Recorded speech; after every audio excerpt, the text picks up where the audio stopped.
Your phone says no signal. The trail you were following has vanished under pine needles and fallen branches. You turn in a slow circle, looking for anything familiar. Nothing looks familiar. Panic creeps in fast, faster than you'd expect. But the real answer for what happens next is far stranger than panic.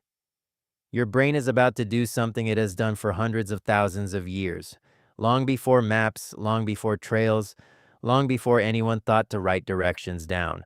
Right now, somewhere in your skull, a tiny structure called the hippocampus is scrambling. It is trying to build a mental map out of nothing. This is not new behavior. This is ancient behavior, inherited, automatic, and almost completely outside your control. You're not panicking because you're weak. You're panicking because a system built for the savannah is running on hardware that hasn't updated its instincts in tens of thousands of years. Here's where it gets strange. In 2009, a researcher named Jan Suman at the Max Planck Institute for Biological Cybernetics ran an experiment that confirmed something hikers had whispered about for decades. He blindfolded people and dropped them in a forest, then asked them to walk in a straight line. They couldn't do it. Without the sun, without landmarks, without any external reference point, people walked in circles. Not loosely, not occasionally, every single time. Sometimes the circles were less than 30 feet wide. Why would your body betray you like that? The answer isn't broken legs or a broken brain. It's that your body has no internal compass. None of ours do. Without your eyes locking onto something fixed, like the sun, a mountain peak, or the position of stars, your stride naturally drifts. One leg is almost always microscopically stronger than the other. Over a mile, that tiny imbalance compounds into a curve. Over 10 miles, it becomes a circle that brings you right back to where you started, utterly lost, walking past your own footprints without recognizing them. Suman's team tested this in more than one environment. They tried it in the Sahara Desert under a blazing, unmistakable sun, and people walked in reasonably straight lines because they had something fixed to track. Then they tried it in a forest under heavy cloud cover with no visible sun at all, and the same people walked in tight looping circles without ever realizing it. The conclusion was almost embarrassingly simple. Humans don't navigate with some hidden internal sense of direction. Humans navigate by constantly cross-checking the world outside them. Take away every external reference point and the system collapses instantly, no matter how confident you feel while it's happening. That confidence is the cruelest part. People who were walking in circles in Suman's experiment were certain the entire time that they were walking straight. Their sense of direction felt completely intact, even as their actual path curved back on itself again and again. This is worth sitting with for a moment. The feeling of knowing where you're going and the fact of knowing where you're going are two completely separate systems in your brain, and only one of them is reliable. For your ancestors, this wasn't a hypothetical. This was survival math. Getting turned around in unfamiliar territory could mean the difference between finding water before dark and not finding it at all. So evolution didn't leave them empty-handed. It built something instead of a compass. It built obsession. Watch what happens to a person who realizes they're lost. Their eyes start scanning compulsively. They fixate on a tree, a rock formation, a ridgeline, anything tall and fixed. This isn't random anxiety. This is a 40,000-year-old survival algorithm kicking in, the same one that let early humans cross continents without GPS, without compasses, without even written language to record the route. They were reading the world itself as the map. Cognitive scientist Colin Ellard, who has spent years studying how humans navigate space, has pointed out something unsettling. Modern humans have effectively outsourced spatial memory to phones and screens, and that outsourcing comes with a cost. The brain regions responsible for wayfinding are still there, fully intact, fully capable. They just don't get used the way they used to. Ellard's work suggests that the less you exercise your own internal map, the worse your panic gets the moment that map disappears. The skill atrophies, the instinct doesn't. So what did people do, generation after generation, before satellites watched the planet from orbit? They memorized the sky like a second home. Polynesian wayfinders crossed thousands of miles of open Pacific Ocean, using nothing but stars, wave patterns, and the flight paths of birds, a navigational tradition so precise that modern sailors still struggle to replicate it without instruments.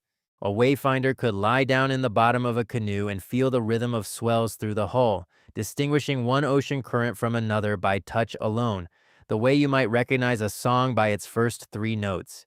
Indigenous hunters across multiple continents tracked not just where an animal had been, but where it was likely to go next, reading bent grass and disturbed soil the way you might read a street sign. A broken twig at a certain height told them an animal's size. The depth of a print told them its weight. The freshness of the edges told them how long ago it had passed. None of this was magic. It was pattern recognition, repeated and refined across thousands of years, until it became something closer to instinct than skill. Children in these cultures didn't learn navigation in a classroom. They learned it by walking beside someone older, asking why this rock and not that one, why this direction and not the other, until the questions stopped being necessary and the knowledge simply lived in the body. Compare that to how you move through the world today. Most people, asked to describe the route they take to work every single day, struggle to draw it accurately on a blank piece of paper. Not because the route is complicated, but because nobody asked their brain to actually learn it. The phone learned it instead. And there's a darker side to this story too. Getting lost wasn't just disorienting for early humans, it was often fatal. Anthropological evidence suggests that small bands who became separated from their group, especially in unfamiliar territory, had drastically reduced survival odds. Not because the land itself was uniquely dangerous, but because humans are not built to thrive alone. A single lost individual lost access to shared knowledge, shared food, shared protection. Without a group to share the labor of finding water, building shelter, and watching for predators, the math turned brutal fast. Even strong, capable individuals rarely lasted long once separated. This is likely why the emotional response to being lost is so much more intense than the actual physical danger usually warrants. The fear you feel today when your phone battery dies on an unfamiliar street corner is the same fear, scaled down, that once meant the difference between rejoining your people and disappearing entirely. This is why getting lost feels so disproportionately terrifying, even now, even when you're 3 blocks from your apartment with a phone in your pocket. Your nervous system doesn't know the difference between a navigational app failing and your entire support system vanishing. It reacts the same way it always has. Heart rate spikes. Thoughts narrow. The world suddenly feels enormous and hostile in a way it didn't 5 minutes earlier. Here's the counterintuitive twist, though. The very same panic that floods your system the moment you're lost is also what used to save people. Psychologist Kenneth Hill, who studied lost person behavior extensively, found that the initial panic response, however unpleasant, often triggers a useful secondary phase. Heightened attention, sharpened memory, and almost forced recall of recent landmarks. People who got hopelessly turned around in unfamiliar terrain frequently reported a strange clarity arriving minutes after the initial fear, a sudden ability to retrace mental steps they didn't know they'd been tracking. Hill's research on search and rescue cases found something else worth knowing. The people who survived being lost longest weren't always the most physically fit. They were often the ones who stopped moving the soonest, who let the initial panic burn through them and then forced themselves to sit still and think rather than wander further into unfamiliar ground. Movement without information just spreads the problem outward.